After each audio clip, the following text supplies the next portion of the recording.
Actually, mga kababayan, kaibigan nga din naman kasi. Actually, mga kababayan, sa mga hindi nakakaalam, si Attorney Melvin Matibag, mga kababayan, is dating DDS po yan. So, alam naman po niya at kilala po niya yung mga yan. Kaya itong mga DDS na to, mga personality ng DDS, hindi yan natatakot. Bakit? Kaibigan niya yan eh. Pero ang sabi, mga kababayan, ni Attorney Melvin Matibag, mga kababayan, ang sabi niya ay, ito ha, mga kababayan. Naku po, ha? Ito, wait lang ha. Ito ang sabi ngayon, mga kababayan. Sa mga hindi nakakaalam, si Attorney Melvin Matibag ay dati po siyang DDS, no? At sa mga hindi rin po nakakaalam, si Attorney Melvin Matibag po ang nag-file ng disbarment case laban kay Harry Roque dahil sa pagpapakalat ni Harry Roque ng pekeng polvoron video ni PBBM. So dahil doon, mga kababayan, na i-disbar ni Attorney Melvin Matibag si Harry Roque, pinag-initan nga siya. At saka, mga kababayan, kung ano-ano na mga kwentong lumalabas na ganito daw, nabayaran, may kapalit daw itong pag-disbar, at sabi nga ni Harry Roque, o ito na, may may parangal na, ginawa na siyang NBI director ni BBM dahil pinadisbar na ako. So ngayon, mga kababayan, lahat po ng mga DDS members, kaibigan po talaga ni Melvin Matibag. So sabi nga ni Melvin Matibag, mga kababayan, lalong-lalo na yung mga personalidad, lalong-lalo na pag pinatawag. Ito po, mga kababayan. Hindi ko naman masabing nagbanta siya, parang, ano bang English ng banta? Diba warning? Nagbanta or nagwarning. Hindi naman masama ang salitang nagbanta. Nagwarning sa English. Sige, wag nating itagalog kasi medyo masakit eh. Baka sabihin pa na ni Director Melvin Matibag ng NBI na fake news ka, nagbanta, o warning na lang. Ito. May paalala, warning, nagbanta. Parang same, lang yan eh, same meaning, threaten, ganyan. May paalala, may babala, ganyan. So pakinggan nyo, mga kababayan, ang sabi niya. Mayroong mga mananagot na aking mga kaibigan, mga kapartido at kalyado, dapat po nating papanagutin. Alam naman po nila yan. Yung aming po pagkakaibigan ay natatapos pagka po yung panawagan sa panunungkulan sa bayan ay nandoon. Mayroong mga mananagot na aking mga kaibigan, mga kapartido at kalyado, dapat po nating papanagutin. Alam naman po nila yan. Yung aming po pagkakaibigan ay natatapos pagka po yung panawagan sa panunungkulan sa bayan ay nandoon. Mayroong mga mananagot na aking mga kaibigan, mga kapartido at kalyado, dapat... Ayan, narinig nyo, mga kababayan. Kaya, mga DDS, no? Good luck na lang sa inyo. Sabi ko nga sa inyo eh. Eto na, mga kababayan, ang sinabi ng mga DDS na, huwag kayo maniwala kay Marcos, weak leader yan. Huwag kayo maniwala kay BBM, tamad yan. Alam nyo ba si BBM, akala nyo nagtatrabaho yan? Hindi nagtatrabaho yan. Sabi ni Sara Duterte yan hindi nga yan nagtatanong eh. Hindi nagtatrabaho yan. Tignan nyo, nung umalis ako sa DepEd, parang wala ng direksyon ang kanyang pagiging pangulo kasi wala na ako. Sabi ni Sara yan Sinong nakapanood niyan na sinabi ni Sara, akala ninyo ang presidente, si BBM, nagtrabaho yan? Hindi nagtatrabaho yan eh. So ngayon, mga kababayan, kung hindi nagtatrabaho si PBBM, bakit niya tinalaga si Melvin Matibag? At baka naman, mga DDS, kabahan na kayo. Bakit? Halos lahat kayo kilala ni Melvin Matibag. Diba? Halos lahat kayo kilala ni Attorney Melvin Matibag ng NBI Director. Kaya sabi nga ni Attorney Melvin Matibag, sa mga... Mayroong mga mananagot na aking mga kaibigan, mga kapartido at kalyado, dapat po nating papanagutin. Alam naman po nila yan. Yung aming po pagkakaibigan ay natatapos pagka po yung panawagan sa panunungkulan sa bayan ay nandoon. Ready ka, baka... Kita ninyo, mga kababayan? Kita ninyo?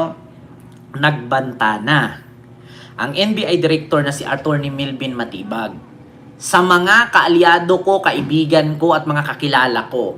Kapag kayo ay may pananagutan, mawawala naman yung pagiging kaibigan kapag sundin natin ang pagtatrabaho para sa bayan. Patay ka dyan. Walang kaibigan, walang kamakamag-anak, walang kapatid, walang kapanye-panyero, walang malapit. Kapag may mali ka, managot ka. Sinabi ni PBBM yan, mga kababayan. Kaya mga DDS, mukhang mahirap ito. Ha? Mukhang meron na atang mga magtatago nito. Trabaho lang, walang personalan. Di ba, Ma'am Glance Ameri? Oh, nako, mga kababayan. Sabi ko nga sa inyo, mag-iiyakan ng mga DDS dito, mga kababayan. Dito na sila, mga kababayan, na ay nako, nagbabala sa mga nanamantala. Oh, ito na, mga kababayan. Pakinggan pa natin itong isa. Ito pa. Isang balita pa, mga kababayan. Order food you love with Food Panda. Download the app and order now. Wait lang, may ads lang, mga kababayan. Kaya nga sabi ko sa inyo, Yesterday, I signed the subpoena, no? Sinampina natin yung Philippine Marines and other personalities. So, it's being served. Yesterday, dapat na-served, and this morning may mga siniserve pa na mga subpoena. So, we're expecting them to come here sa Wednesday. Binigyan ng National Bureau of Investigation ng hanggang Miyerkules, March 11, ang 18 nagpakilalang dating miyembro ng Philippine Marines para magpakita. Bahagi ito ng isasagawang investigasyon sa kanilang mga inilahad sa press conference noong February 24. Bukod sa ex-Marines, kasama rin sa padadala ng subpoena ng NBI si Atty. Levy Baligod at dating kongresista na si Mike Defensor.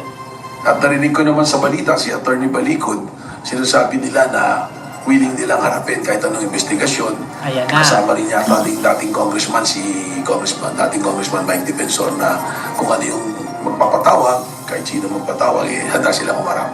At kaya nga, dinadala na namin yung mga subpoena para maging opisyal yung investigasyon. Ayon sa NBI, kasama na rin sa kanilang ipinatatawag ang Notary Public na nagnotaryo ng affidavit ng mga dating sundalo. nako, Kailangan dahil na-notice namin Las Piñas yung notaryo and the personality ng notaryo, tinitingnan namin yung mga needs, no, pati social media accounts. So, we find it best na ipatawag din siya. Inatasan ng Office of the Ombudsman ng NBI ng mga siwa sa gagawing investigasyon laban sa mga dating sundalo. Muli ring iginiit ng NBI na mananatili silang evidence-based sa kaso. Well, yung investigation, if you're deputized by the Ombudsman, this is as if you're acting as the Ombudsman. So, parang lenda rin na rin yung power namin dyan, mag-investigate kami and finding, magkaroon kami ng findings, kung meron kailangan kasuhan, kung saan dadalhin ng ebidensya, doon natin dadalhin yung kaso. Sa mga naunang pahayag, sinabi ng dating kongresista na malaking karangalan para sa kanya ang makabilang sa kaso ng mga dating sundalo na nagsasabi lamang ng katotohanan sa kanilang nasaksihan na umano'y korupsyon. Dagdag pa ni Defensor na nakahanda siyang tumulong sa mga dating Marines upang mailabas ang katotohanan at huwag anyang maulit ang nangyari kay Orly Gutesa. ayan na naman tayo sa wag maulit ang nangyari kay Orly Gutesa. Mga kababayan, ito lang ha. Sa pahayag ni Mike Defensor, handa siyang tumulong sa 18 Marines. Sana daw wag maulit ang nangyari kay Gutesa. Paano kung maulit na naman ang nangyari kay Gutesa at itong 18, 6 na lang ang pay-present? And the rest nawawala. So, hindi pa rin ba kayo titigil? Di ba?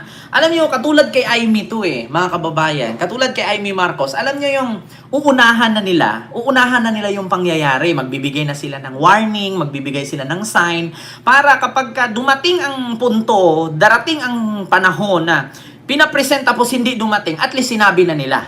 Diba? Kasi mga kababayan, alam na nga nila. Oo. Ito. Itaga ko sa bato. Kapag hindi dumating or kulang itong 18 Marines, ang sasabihin agad nila, hindi po namin sila masisi. Kasi bakit? Hindi naman sila tinulungan ng gobyerno. Yung buhay kasi nila nakasalalay. Yung iba kasi natatakot kaya ayaw nang lumabas. Diyos ko naman, lahat na lang natatakot. 18 kayo. Natatakot pa rin kayo. Hindi nga natakot si Sarang nagbanta sa buhay ng presidente. Kayo pa kaya na nagsasabi kayo ng totoo kuno? 'Di ba? Kung alam niyo sa totoo lang, hindi kayo dapat matakot kung nagsabi kayo ng totoo. Kasi kung kwento-kwento lang 'yan, talagang magtatago kayo. Ganun lang naman mga kababayan, 'di ba? Hindi kayo dapat matakot kung talagang ang mga sinasabi niyo ay totoo. Pero kung magtago kayo at hindi kayo sisipot at marami kayong dahilan, kaya may kasabihan nga tayo, kung may gusto, may paraan. Kung ayaw, maraming dahilan. 'Di ba? Continue. Sinubukan naman ng UNTV News and Rescue na hingi ng panig ni Atty. Levy Baligod, ngunit wala pa itong naging tugon hanggang sa ngayon. Benedict Samson, UNTV News and Rescue. May ads lang ha mga kababayan. Download the Trip.com app. Oo, Ma'am Jimalyn Canillas. Save on your first Di booking. ba? Claim now. Bahagi umano ng destabilization plot ng kampo ng mga Duterte at kaalyado nito ang lumantad na 18 nagpakilalang dating sundalo. Ayon yan kay dating Senador Antonio Trillanes IV. Pero ang Vice-Presidente, itinangging kilala niya ang mga ex-military men. Nakatutok si Von Aquino. Itinanggi. Ipinasabina na ng National Bureau of Investigation ang lumutang na 18 ex-Marines umano kaugnay ng kanilang isiniwalat na paghahatid umano ng mali-maletang pera sa ilang opisyal ng gobyerno. Bukod sa kanila, ipinatatawag rin ang kasama nila sa kanilang press con na si Attorney Levito Baligot at si dating Congressman Mike Defensor na nagsabing tinutulungan niya ang grupo. We are deputized by the ombudsman to investigate. We're investigating and we're following all the leads and all the angles kung ano yung mga pwede nating puntahan na ebidensya. Gusto ring malaman ng NBI kung paano nagkasya ang sinasabing 56 million pesos sa isang maleta na binanggit sa joint affidavit ng 18 dating Marine. O isa pa yan mga kababayan. Isa yan sa mga katanungan. Paano magkasya ang 56 million sa isang maleta na ang maleta nila ay pang hand carry? Maniwala ako na ang maleta ay hanggang bewang kasya ang 56 million. Pero yung maleta mga kababayan, pang hand carry yung maleta nila. Biruin niyo ang 1 million ganito kakapal. 56 ka ganito kasya sa maleta. Eh di sana nag-bulky yung maleta niyan. Yan pa, isa pa yan mga kababayan, paano magkasya. At eto pa mga kababayan, napanood ko si Nico, no, yung vlogger na si Nico, yung mataba, na sabi niya, hindi nyo ba alam na yung 800 billion na pera ay katumbas po yan ng 800,000 tons na kilo. So ngayon mga kababayan, alam nyo ba kung ilang truck yan? Ang bawat truck kumakarga ng 10 tons. 10 tonelada ang bawat truck. So sa 10 toneladang truck, sa 10 tonelada na bigat ng pera, isang truck yun, 10-wheelers. So, i-times natin sa 800,000 tons. 800,000 tons. I-divide mo kung ilang truck yan, kasi every 10-wheelers, 10 tons. 10 tons, sabihin natin 10 tons, every 1 10-wheelers. So, i-divide mo yung 10 sa 800,000. Kung ilang 10-wheelers yan, ang i-deliver nila. I-divide mo ilang 10 tons sa 800,000. Putang ina, ang daming truck nun, mga kababayan. Ang daming truck nun. 10 tons per truck. 800,000 yan eh. Talagang mga kababayan, hindi nila kayang sabi nga ni Ping Lacson, hindi nyo basta-bastang ma-deliver yan sa 3 taon lamang. Kahit 5 taon, hindi nyo matatapos yan. At saan nyo ipapadaan yung pera? Napakadaming sasakyan yan. Sa napakadaming truck. Saan ninyo ilalagay yan? Diba? 800 tons lang, Idol Kent. It could be load 20 containers. Diba? Napakabigat yan mga kababayan. Actually si Nico, ito po napanood ko kasi si Nico kanina mga kababayan, in-explain niya yan kaso lang hindi ko yata na-save yung explanation ni Nico about dyan sa ilang toneladang sasakyan yan. Hindi ko nga na-save mga kababayan. Kaya isa yan sa mga katanungan. Sabi nga ni Ping Lacson, 805 billion. Sa 1 milyon, 1 kilo. Sa 10 milyon, 10 kilo. So sa 50 milyon, 50 kilos. Ilang kilo yan? Yung 805 billion. Ilang tonelada yan? Hindi nyo basta-bastang ma-deliver yan at napakahirap magbilang. Kahit sabihin mong 100 kayong magbilang yan, putang ina, hindi kayo matatapos ng taon. Yun lang yun.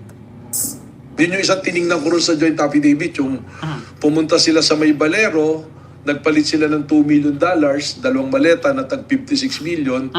There is a for me, initially, there is a physical impossibility. Kaya natin sila pinatawag, ipaliwanag din nila, i-demo nila paano, sa anong maleta yun at paano nagkasya yung 56 million na yan. Isusumite Ayan. ng NBI sa Ombudsman ang Diba? mga magiging findings. Depende sa mga ito at ibang ebidensya ang irerekomendang karampatang kaso.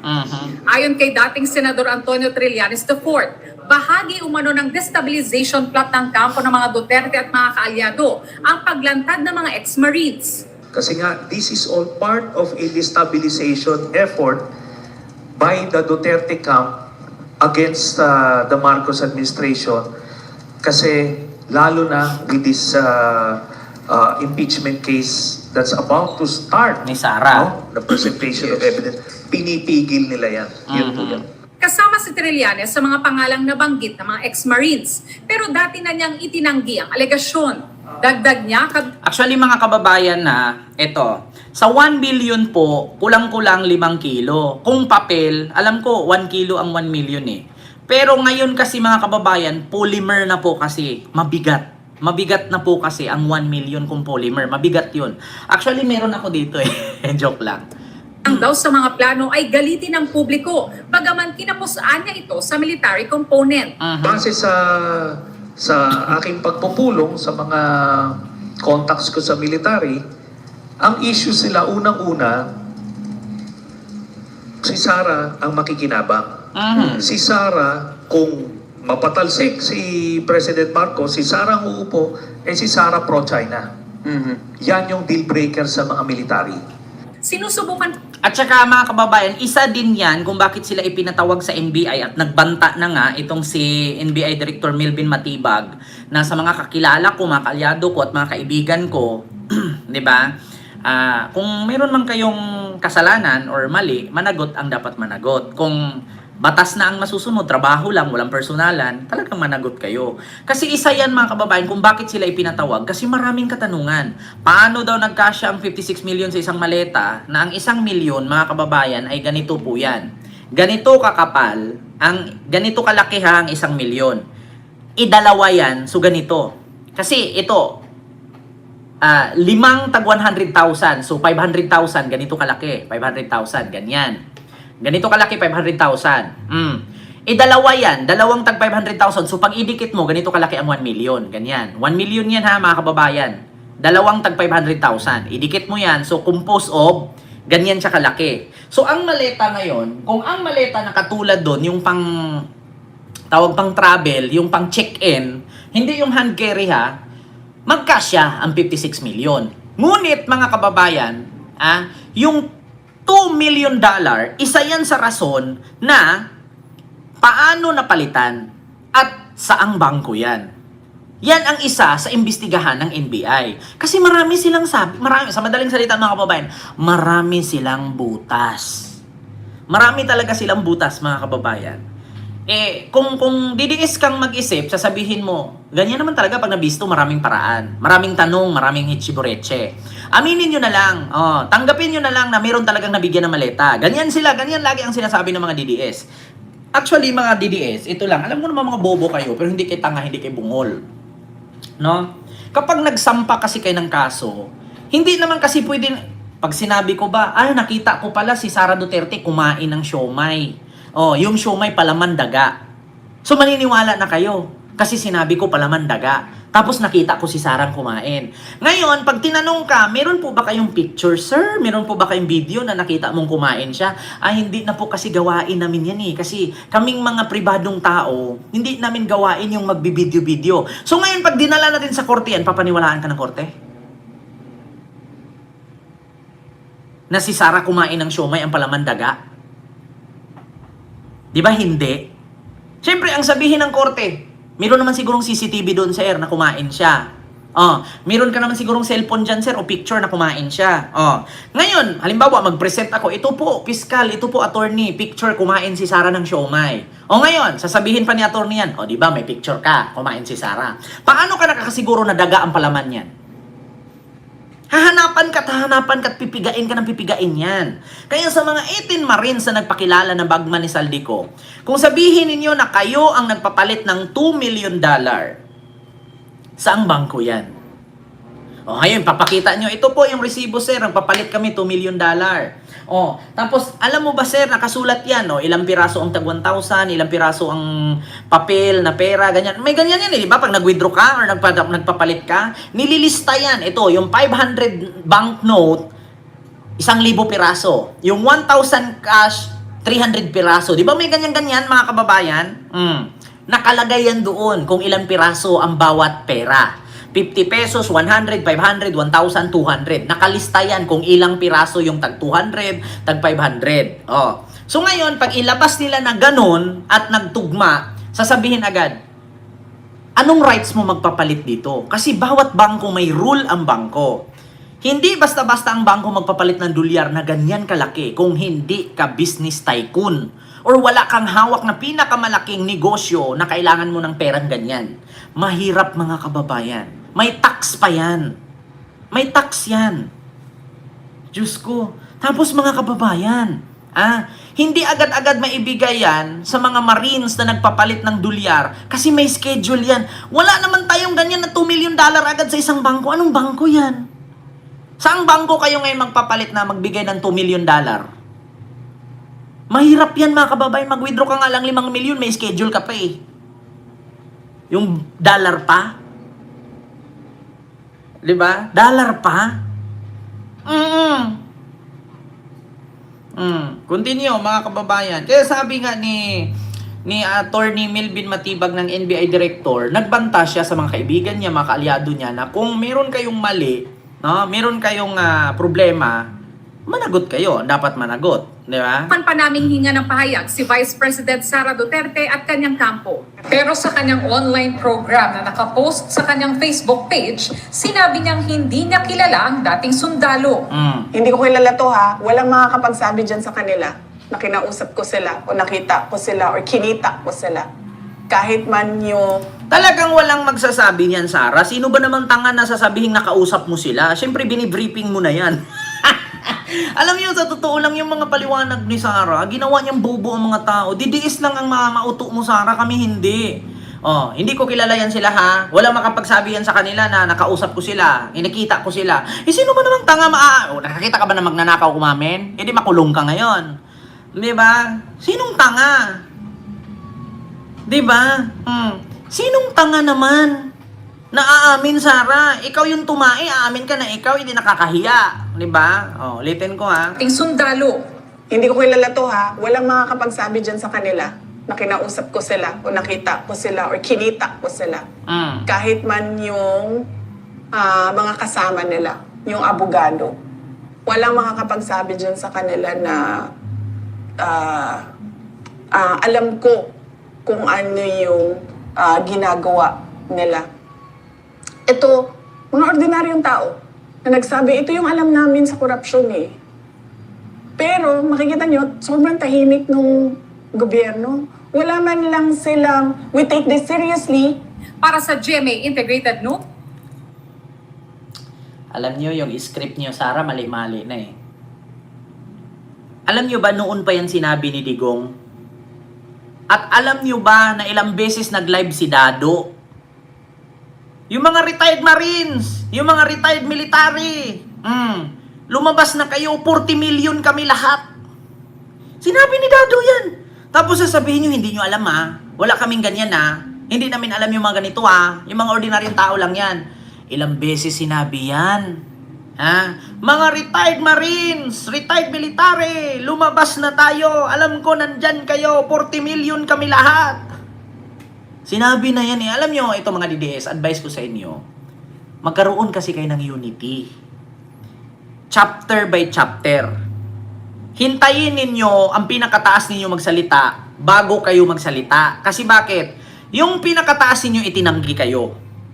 Pero, malayo pa lang, yumayaw-yaw na kayo. Kaya nabubutasan eh. Si Sara, sinabi, hindi kilala, hindi nakipagkita, hindi kinakausap. Pero yung mga vlogger, yung mga Marines dyan, may lalabas pa yan, marami pa yan sila.